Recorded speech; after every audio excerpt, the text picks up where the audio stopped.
ஆண்டவராகிய இயேசு கிறிஸ்துவின் நாமத்தினாலே உங்களுக்கு என்னோட அன்பின் வாழ்த்துக்கள். இன்றைய நாளின் தியானத்துக்காக தெரிந்து கொள்ளப்பட்ட வேத வசனம் யோசுவாவின் புஸ்தகம் 3வது அதிகாரம் 5வது வசனம்.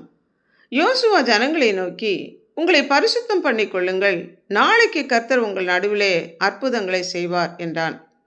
உங்களை இன்றைக்கு பரிசுத்தம் பண்ணிக் கொள்ளுங்கள், நாளைக்கு அற்புதங்களை காண்பீர்கள் என்றான். என்ன அற்புதம்? அடுத்த நாளிலே இதோ ஜனங்கள் யோர்தானை கடந்து போகும்போது தண்ணீர் பிரிந்து குவியலாக நின்றதுதான் அவர்கள் கண்ட அற்புதம். அந்த அற்புதத்தை பெற முந்தின நாளிலே அவர்கள் தங்களை பரிசுத்தம் பண்ணிக்கொள்ள வேண்டியது அவசியமாக இருந்தது.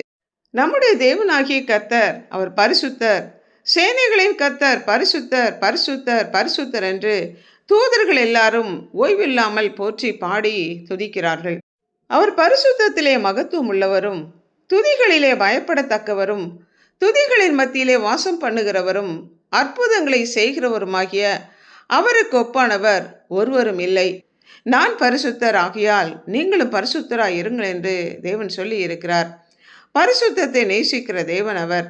அந்த பரிசுத்தத்தை நாம் பரிசுத்த குலைச்சல் ஆக்காதபடி அவருடைய பிள்ளைகளாகிய நாம் பரிசுத்தத்தை காத்துக்கொள்ள வேண்டும். அதனால தான் நம்முடைய சரீரங்களை பரிசுத்தமும் தேவனுக்கு பிரியமான ஜீவ பலியாக ஒப்பு கொடுக்க வேண்டியது அவசியம்.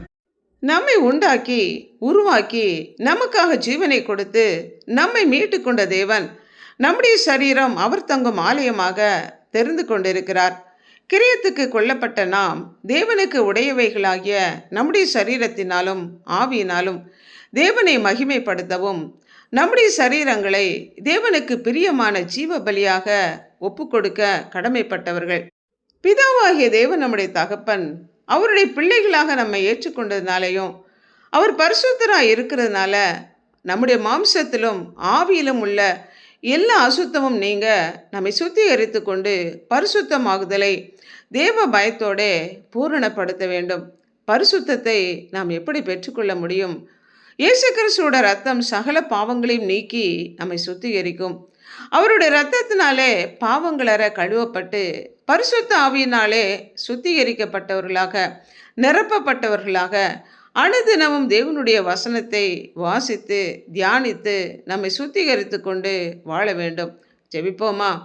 அன்புள்ள ஆண்டவரே, பரிசுத்தரே, நீர் நேசிக்கிற பரிசுத்தம் எங்கள் வாழ்க்கையிலே காணப்படத்தக்கதாகவும் பரிசுத்த அலங்காரத்துடனே உம்மை தொழுது கொள்ளவும், எங்களுடைய ஆவியிலே நாங்கள் உண்மையுள்ளவர்களாக காணப்படவும், எங்களுடைய சரீரங்களை பரிசுத்தமும் தேவனுக்கு பிரியமான ஜீவ பலியாக அர்ப்பணிக்கிறோம். மாம்சத்திலும் ஆவியிலும் உண்டான எல்லா அசுத்தங்களும் நீங்கவும் எங்களை சுத்திகரித்து கொண்டு பரிசுத்தமாக்குதலை தேவ பயத்தோட பூரணப்படுத்த அனுதினமும் எங்களை அர்ப்பணித்து உமக்கேற்ற பிள்ளைகளாக இந்த பூமியிலே வாழ எங்களை ஒப்பு கொடுத்து ஜெபிக்கிறோம். கடந்த மார்ச் மாதம் முழுவதும் கண்ணின் மணியைப் போல எங்களை பாதுகாத்த தயவிற்காக நன்றி செலுத்தி, இந்த ஏப்ரல் மாதம் முழுவதும் கர்த்தர் எங்களை தாங்கி ஏந்தி வழிநடத்த போகிற தயவிற்காக நன்றி செலுத்தி உம்முடைய கரங்களுக்குள் எங்களை அர்ப்பணித்து இயேசு கிறிஸ்துவின் நாமத்தினால்